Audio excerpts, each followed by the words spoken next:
Today on The State of Us, what is happening with the LGBTQ culture wars?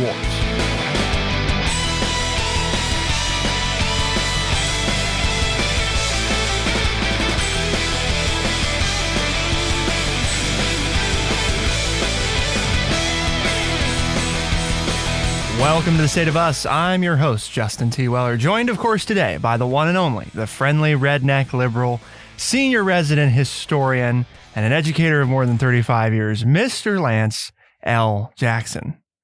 Today, we're looking at how to make sense of the new LGBTQ culture war. So we're going to look at what is taking place right now with the LGBTQ community, a deeper understanding of sort of the first three interpretations of current statistics that seem to be most common. But before we dive in, Lance, do we have a word of the day? We do. The word is prehension, 3 syllables, a noun, prehension,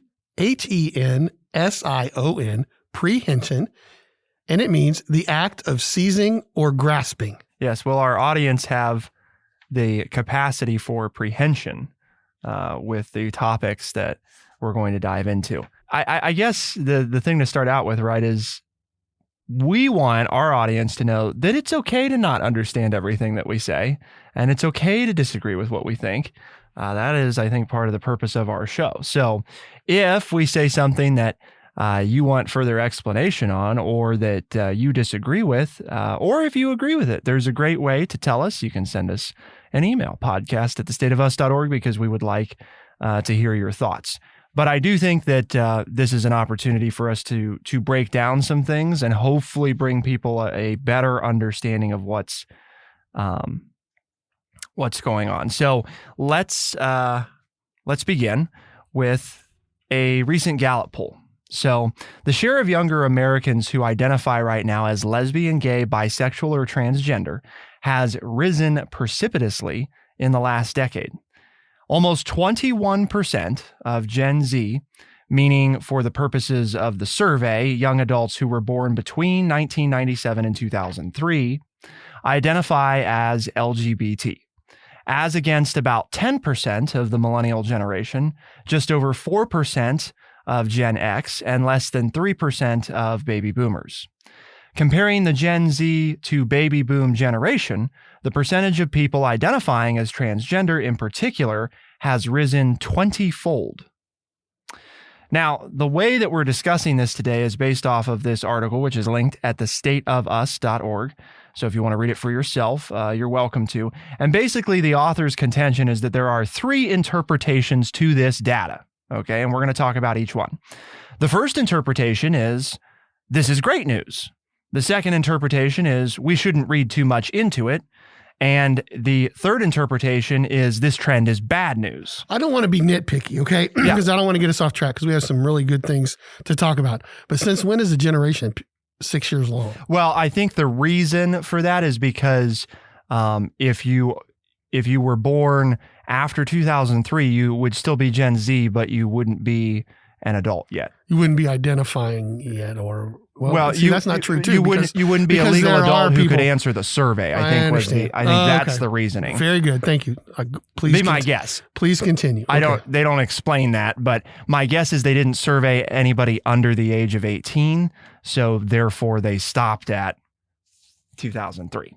So the stats may be different if you actually included more of Gen Z, which would probably span all the way down to those that are, 14 or 13 today, something like that, depending on, how they end up deciding to define this generation. So the first interpretation, this is great news, right? Well, let's talk about that one. The author contends the following. Basically, the author doesn't contend this. The author says this is the contention of this interpretation, okay? Sexual fluidity, transgender, and non-binary experience are clearly intrinsic to the human experience. Our society used to suppress them with punitive heteronormativity, and only now are we getting a true picture of the real diversity of sexual attractions and gender identities. Just as, for example, we discovered that left-handedness is much more common once we stopped trying to train kids out of it. So the response from society should be sustained encouragement, especially if you care about teenage mental health. This newly awakened diversity should be supported from the time it first makes It's self-manifest at however young an age to the extent that parents feel uncomfortable with their child's true selves. It's the task of educators and schools to support the kid, not to defer to parental anxiety or bigotry. Well, see, but why do you have to put that caveat on there? I agree with everything you read. Then why does it have to be great news? Why can't it just be news? Because if you say great news, now all of a sudden you're going to get people who don't like this to say, no, it's not great news. You've already created an antagonistic idea. Because what you just said was, hey, we should just represent and encourage people to be people, because that's what it's all about. And I agree with that wholeheartedly. Are we creating a problem when we say this is great news, this is bad news? And I'm not attacking you because that's what the author says, Yeah, I'm just reading. You're just reading it. But my point is, I agree with everything you said. Shouldn't we just encourage people to be people and to be who they are? The second interpretation, we shouldn't read too much into it. Again, referring back to those statistics about the increase in those identifying as part of the LGBT community. The author goes on to explain this second interpretation as this trend is probably mostly just young people being young people, exploring and experimenting and differentiating themselves from their elders. Most of the Generation Zers identifying as LGBT are calling themselves bisexual and will probably end up in straight relationships if they aren't already in them. Some of the young adults describing themselves as transgender or non-binary may drift back to cisgender identities as they grow older. So we shouldn't freak out over their self-identification, but neither should we treat it as a definitive revelation about human nature or try to build new curriculums or impose certain rules atop a fluid and uncertain situation.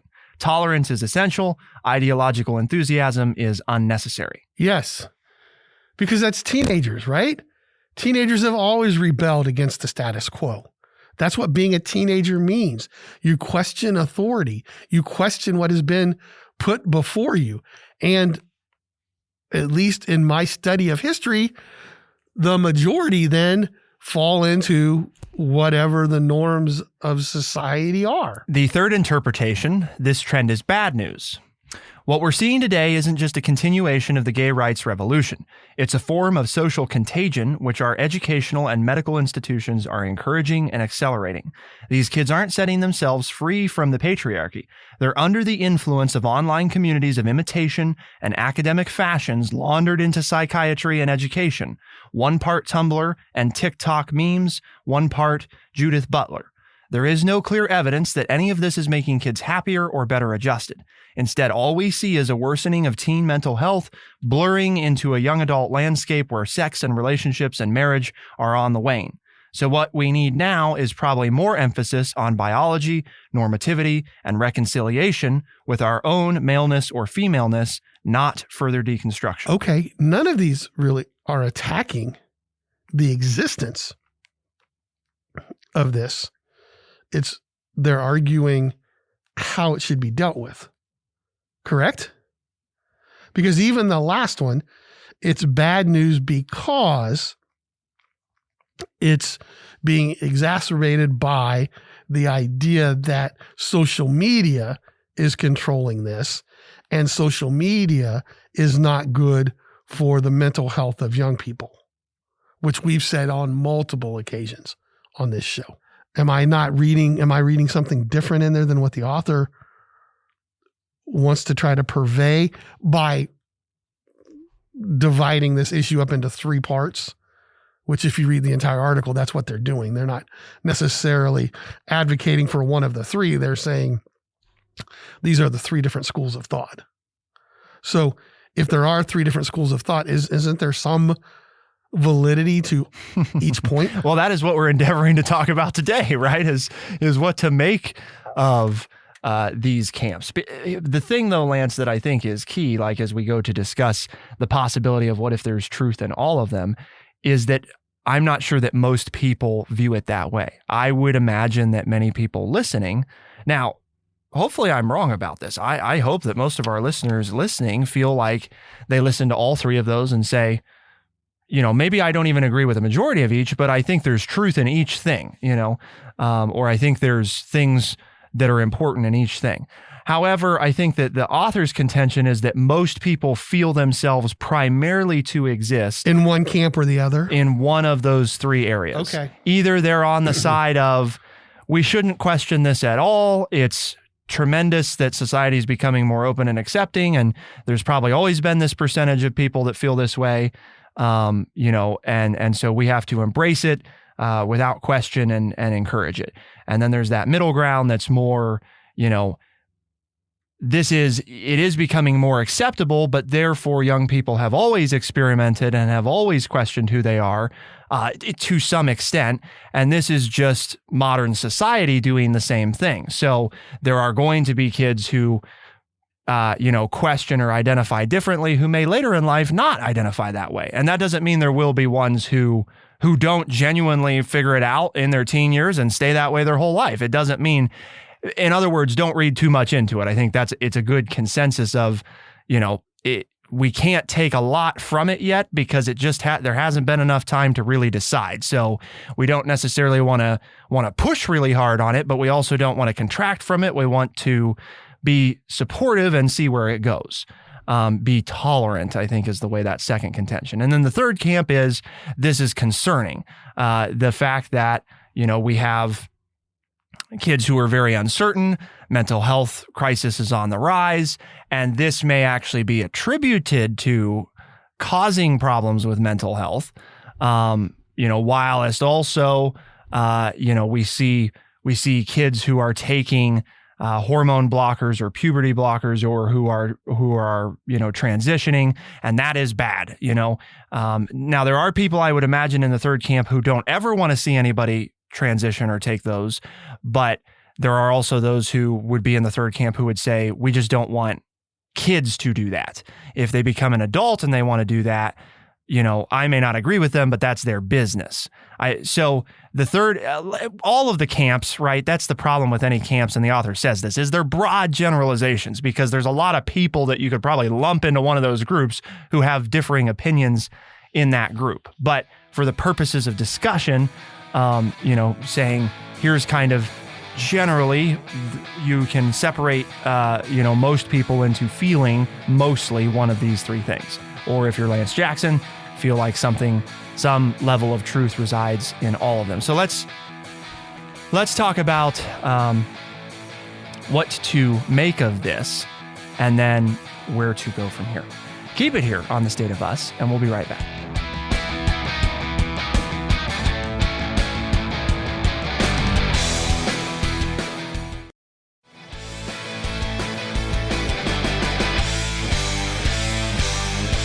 The author continues by saying, titling this An Unusual Coalition.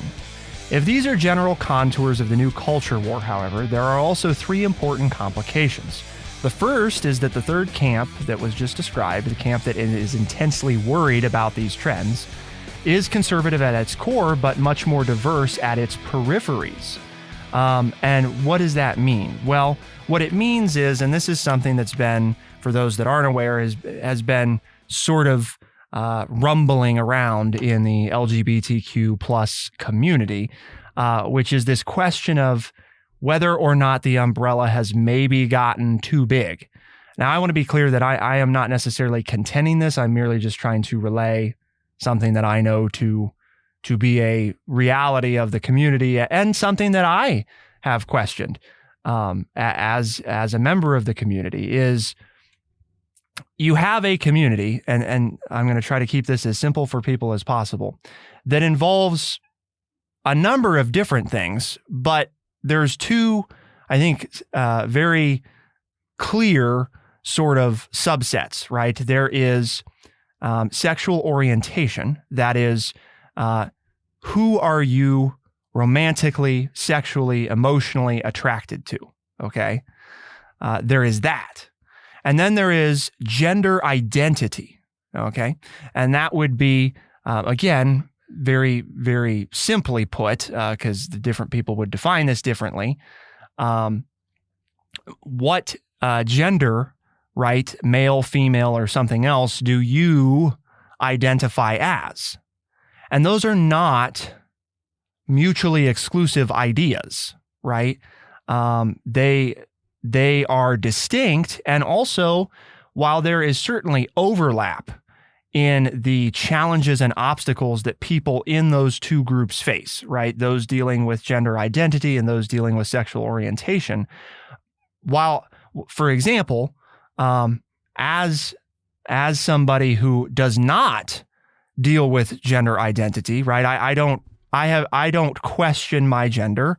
I don't think I've ever seriously questioned it. I mean, not any more than I think anybody else has. I've always felt like I have been male. I feel like I am male, right? I don't feel like I was born the wrong gender. I don't feel that way, right? I don't feel like my biology doesn't match what I feel inside. So I don't understand that component of it, right? I mean, logically I can understand it, but I don't experience that.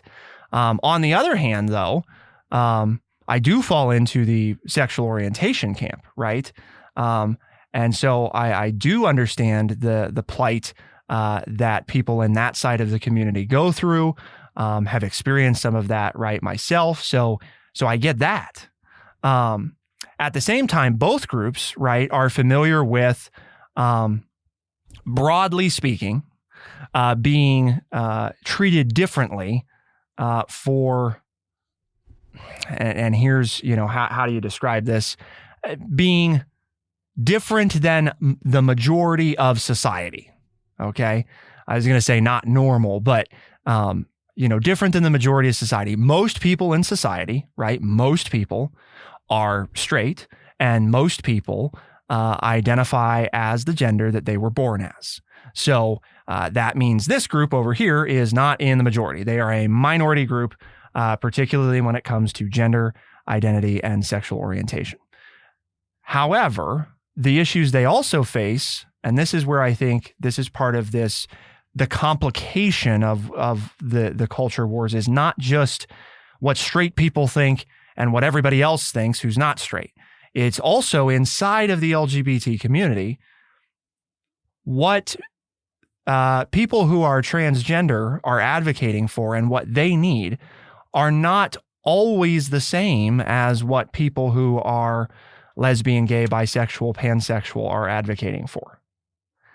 And I know that may seem like a technicality, but I really think that it is part of the challenge.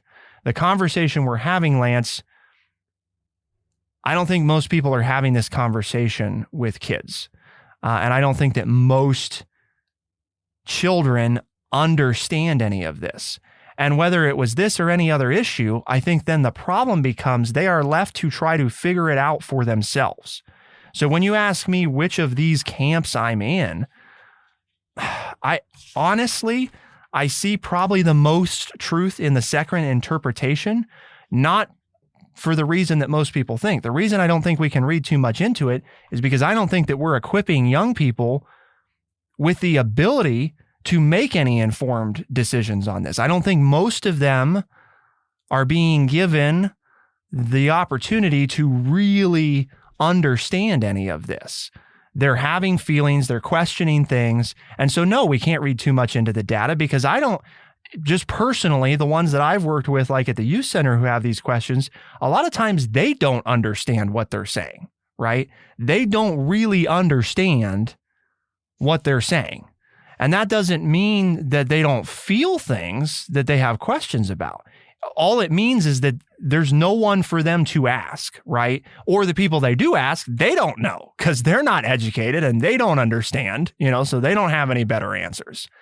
So I guess, I don't know, Lance, there's the rant on, I guess I boil it down to saying that while, yes, there are the issues of everybody that's not part of the LGBT community, right?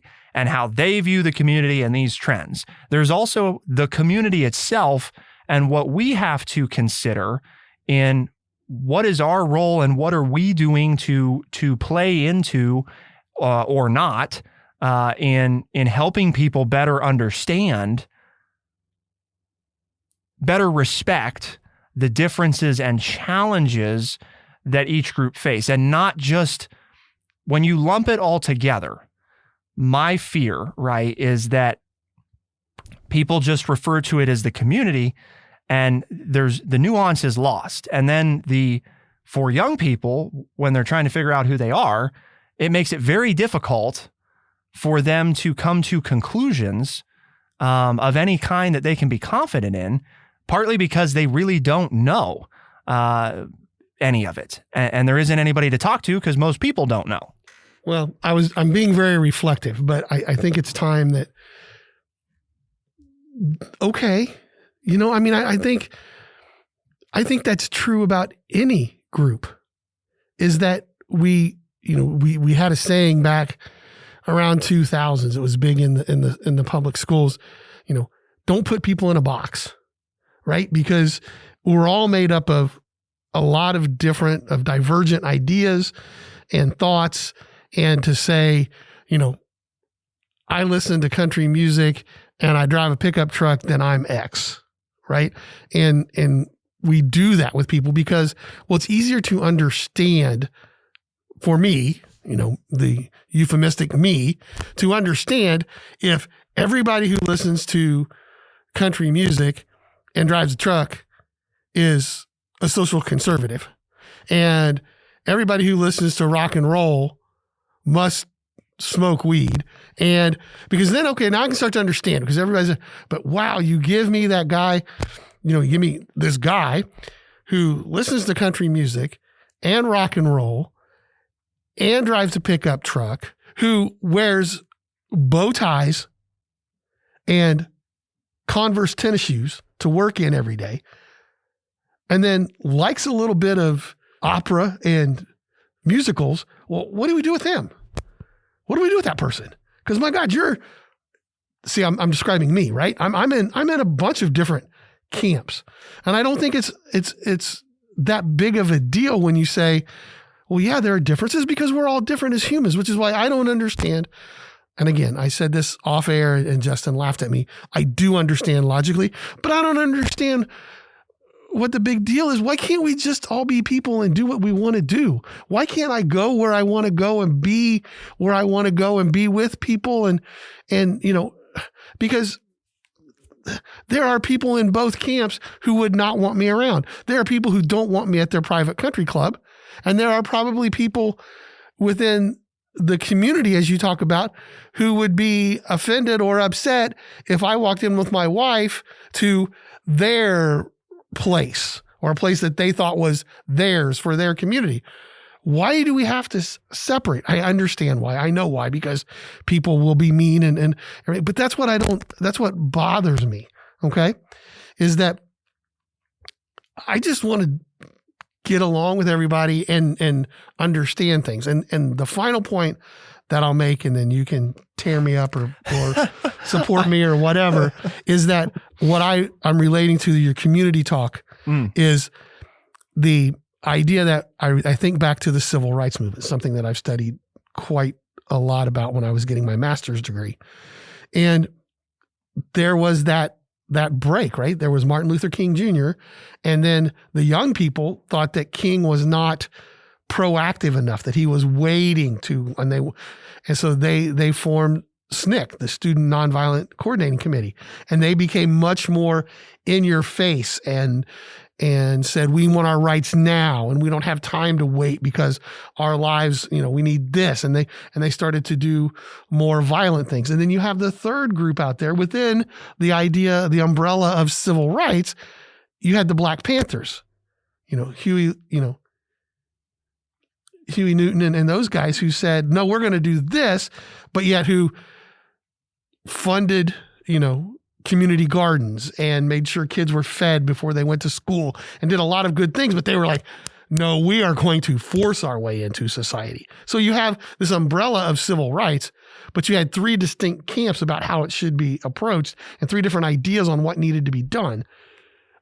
I liken that, whether I'm right or not. I kind of, as I was reflecting when you were talking, I likened your description of within the LGBTQ plus community that there are different ideas and different people who have different goals and who have different needs and who have different wants for what they would like society to do and adapt. What does Justin think about what Lance said? Well, to find out, you'll have to keep it here on The State of Us, and we'll be right back.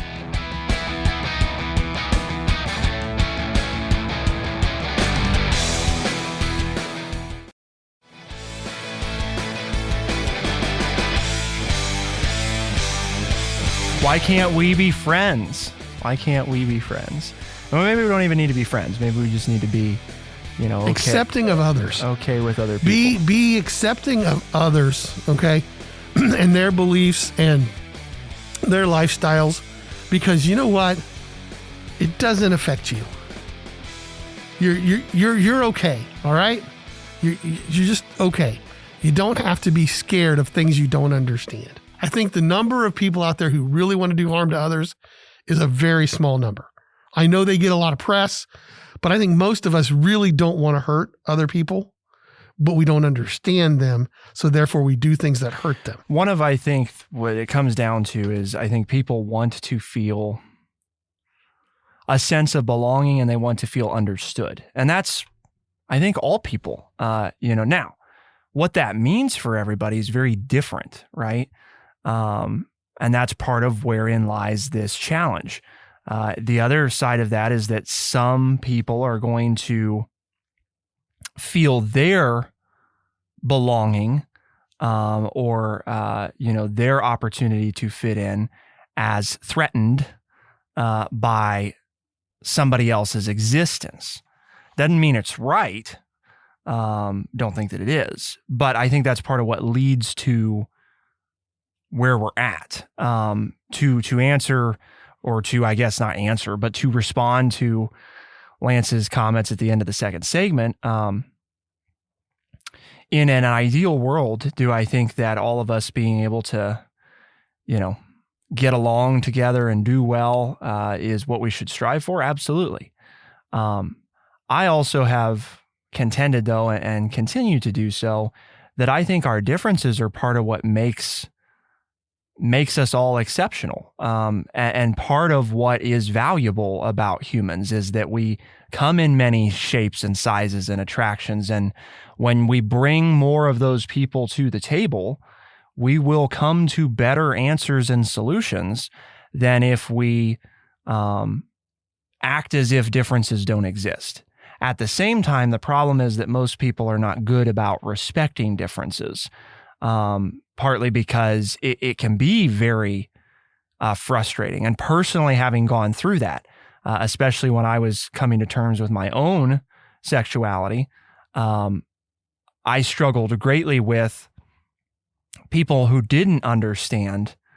Me being tolerant and patient with them was very challenging. And there are plenty of people in the community who are not patient, because they don't feel they should have to be. And I guess let me say, no, you shouldn't have to be, right? We shouldn't have to be, but I think that we must if we want things to be better. And I think things are getting better.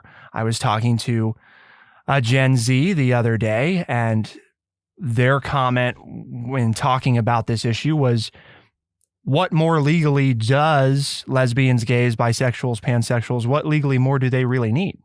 Because, marriage equality and the Supreme Court decision a couple years ago now that says that sex also includes sexual orientation as part of the Civil Rights Act. So from an employment standpoint, you can't, discriminate directly on those basis. So what more do they need? And it was an odd moment for me, because in some ways it was like, what do you mean? Like, there's still mountains to climb. But for them, growing up and as they came to terms with their sexuality, that's how it's always been. No, it hasn't always been that way. When I, first met my husband, it wasn't even legal for us to get married in this state, but we are all subject to the realities we live in, right? And relative to us.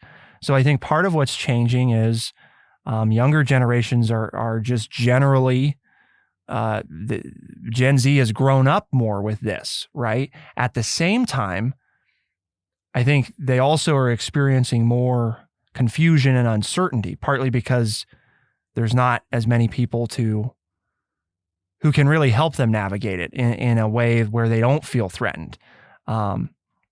And that's both inside their generation specifically, and I think how other generations view them. And that goes back to our three camps of how people feel about this. Feel whatever you want. And I think The big thing, I guess, the approach that I've tried to take with them is answer the questions they have, and accept that they are young people and that what they feel today may not be what they feel tomorrow. But that doesn't, and here is the key that I think is so often missed, that does not diminish what they're feeling today. And I think that's the tendency of the reason that people aren't okay embracing that, well, whatever they feel today, we just accept that and that's what they will always feel. Sometimes that's true. Sometimes that's also not true. The problem is that then that camp that views this as bad uses that uncertainty to say, well, then you don't really feel that way. And what you feel right now doesn't matter because you won't always feel that way. And that, to me, when we talk about all of this, that's wherein lies the problem, is this, we either have to fully embrace it and say that this is how you are. And then in some ways that almost puts a pressure. It makes it harder for them to change their mind later because they feel like, well, this is what I've told everybody and that's what everybody thinks. And they said, that's what I am. And so now I'm not comfortable saying something else. And then the other group is, well, you're young and you're going to change your mind. So what you say right now doesn't really matter. And I guess my feeling is that both sides we can respect what you feel right now, without diminishing or restricting the possibility that you may feel differently in the future. I guess the example from my life is growing up, I didn't even know the term pansexuality existed, okay? I didn't even know that was a thing. So when I was thinking about who I was, and what best described me, bisexuality is what came to mind because as far as I really understood, there were only men and women. That's all there was, right? And I only was really familiar with gay, lesbian, and bisexual. I kind of got that. I sort of knew what transgender people were, but not really, not really. I didn't really understand what that was. In my, small-minded world, it was just people who transition sexually. That's what happens is they get surgeries done and change their sex. That's who transgender people are. And that was a obviously restricted, small-minded version of thinking about it, but that's what I came to the conclusion of. So the point is, though, as I learned more, I realized that, well, bisexuality may not be the most accurate description. And just because my knowledge base was limited doesn't mean that I should have limited myself as you grow and learn more. Exactly. All I want to say is that's just the evolution of the discussion. When people say, well, I shouldn't have to, wait around for this. And you said, well, I only have this limited knowledge. And that's the evolution of the discussion that's taken place. That's the growth. Nothing just happens. It's not magical where, everybody's going to understand all of this. You have to have the discussions. It takes time. I'm sorry. I'm sorry that when you are in a minority group, it takes time, but no, people who don't understand it aren't necessarily your enemies. They're people that haven't been exposed to the discussion yet, and they haven't been exposed to the ideas. And if you give them a chance and you listen to them and you explain to them, then they can become advocates within the discussion for your group, even if they're not a part of your group. And I think that's where I get really fired up. Is like, well, you just don't understand. Okay, you're right. Maybe I don't really understand, but if you teach me, then I can go out and teach others and I can help advocate for what it is you feel and what it is you want. And I can help others who are struggling with it. If you push me away and you don't include me in the discussion and you don't include me in the education of what you're feeling and what you need and what you want and what your frustrations are, then I don't feel like you can blame me for what I am. You have to educate me so that I can become a proponent for you. And if you don't have that level of acceptance, then I think you're hurting yourself and your own and that's just, and again, for what it's worth, okay? I think all of what you're talking about, someone who's older, I've watched this evolution of the process take place. Is it complete? No. Is it better than it was? Yes. Is the discussion good? It's fantastic. But we have to continue to talk. we can't shut each other out, because when you don't talk, you don't learn. And when you don't learn, you become fearful of those things you don't understand. Hopefully that's what we're trying to do here on this program.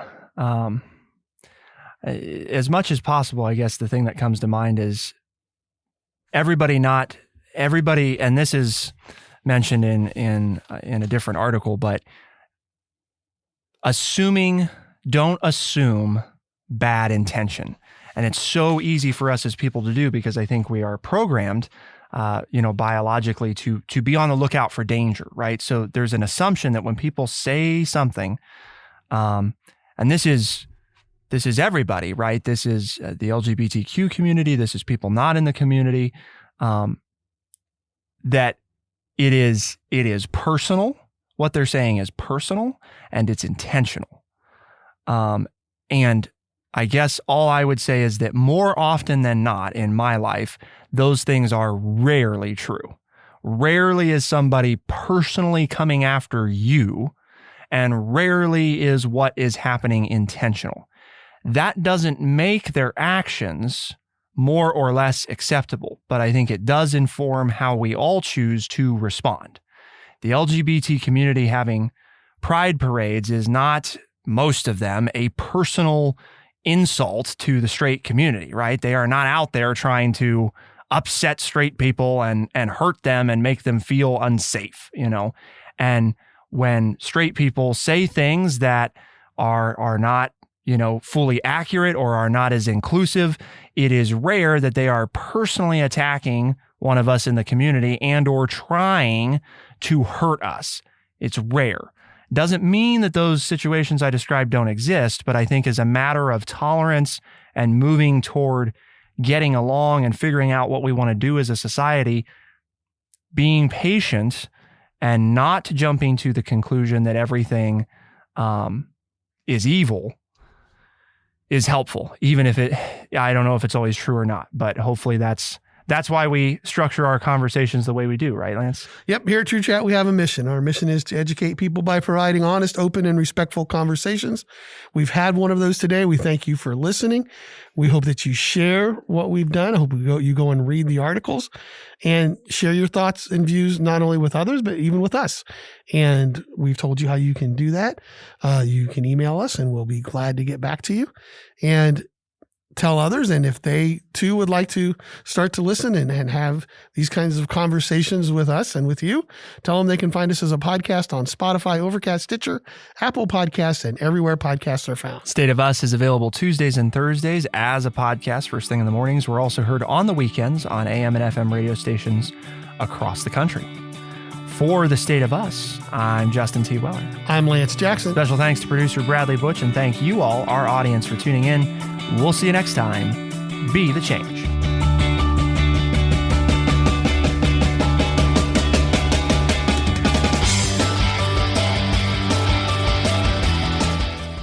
Be sure to check out our website, thestateofus.org, for books, articles, and all the ways to tune in.